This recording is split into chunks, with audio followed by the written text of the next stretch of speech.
ఇప్పుడు గెలిచిన కాంచెల్లి ఈ 2 సంవత్సరాలలో ఏ ఎమ్మెల్యే అయినా మీ ఊరికొచ్చిండా? మీ ఊర్లో అసలు ఏం జరుగుతుంది ఏందని ఎప్పుడైనా తెలుసుకున్నాడా? కేవలం ఎన్నికల ప్రచారానికి వస్తురు తప్ప ఎప్పుడైనా మీ ఊరికొచ్చి మరి తిన్నరా? లేకపోతే మీకు ఉండడానికి ఇల్లున్నదా? తాగడానికి నీళ్లున్నాయా? కట్టుకోవడానికి గుడ్డలున్నాయా? మీ పరిస్థితి ఏంది? ఏం కథ అని చెప్పి ఎప్పుడైనా అరుచుకున్నాడా? ఎప్పుడైనా తెలుసుకున్నాడా? ఎప్పుడు రాడు. ఎన్నికలు వచ్చుడున్న కథం రావాలే, దండం పెట్టాలే, మావోనికే ఓటేయిర్రి, లేకపోతే మావోన్నే గెలిపియిర్రి. ఇంకా ఎమ్మెల్యేల గమ్మత్ కథ ఏం తెలుసా? ఇగో మేము సపోర్ట్ చేసేటటువంటి సర్పంచ్ అభ్యర్థికి ఓటేస్తే మీకు రావాల్సినటువంటి పథకాలన్నీ వస్తాయి, మీ గ్రామం అభివృద్ధి జరుగుతుంది, మీ గ్రామానికి ఏమైనా నిధులు వస్తాయి.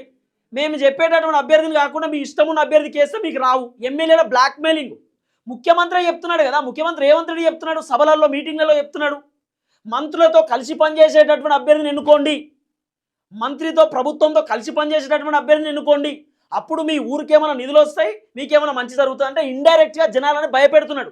మేము చెప్పిన వాళ్ళని మీకు ఓటేయకపోతే, మా మంత్రులు చెప్పిన వాళ్ళకి మీరు సపోర్ట్ చేయకపోతే, వాళ్ళని గెలిపించకపోతే మీకు రావాల్సిన నిధులు రావు, మీకు రావాల్సినటువంటి బెనిఫిట్స్ రావు అని చెప్పి ముఖ్యమంత్రి చెప్తున్నాడు. సేమ్ ఎమ్మెల్యేలు కూడా గ్రామాలలో తిరుగు కూడా గదే చెప్తున్నారు, మేము చెప్పేటటువంటి వ్యక్తికి మీరు ఓటేయాలి, లేకపోతే మీకు నిధులు ఇయ్యం. అప్పుడు జనాలు కూడా భయపడతారు కదా. ఇది కరెక్ట్ కాదు. జనాలకు ఇష్టం ఉన్న వాళ్ళకి వాళ్ళు ఓటేసుకుంటారు. వాళ్ళ కోసం పనిచేసే వాళ్ళకి, వాళ్ళ ఊరు అభివృద్ధి కోసం చూసేటటువంటి అభ్యర్థిని చూసి ఓటేసుకుంటారు. ఈ భయపెట్టాల భయపడి గెలవడం ఇది ఒక గెలుపా? లేకపోతే జనాలను భయప్రాంతులకు గురి చేయడం ఇది ఒక గెలుపా? రేవంత్ అన్న జూబ్లీ హిల్స్లో కూడా గదే చెప్పిండు, ఒకవేళ బీఆర్ఎస్ గెలిస్తే మీకు రావాల్సినటువంటి పథకాలు పోతాయి అని చెప్పి రేవంత్ అన్న చెప్పిండు. అప్పుడు జనాలు కూడా భయపడ్డారు. ఇప్పుడు అదే కాంగ్రెస్ పార్టీకి సంబంధించినటువంటి ఎమ్మెల్యేలు ప్రచారానికి వచ్చి మేము ఈయనకు సపోర్ట్ చేస్తున్నాం, ఈయనని గెలిపిరి, లేకపోతే మీకు పథకాలు పోతాయి, ఏం భయపెడుతురా? జనాలు భయపడాల్సిన అవసరం లేదు. మీకు ఇష్టం ఉన్నటువంటి అభ్యర్థికి చూసి ఓటేయండి.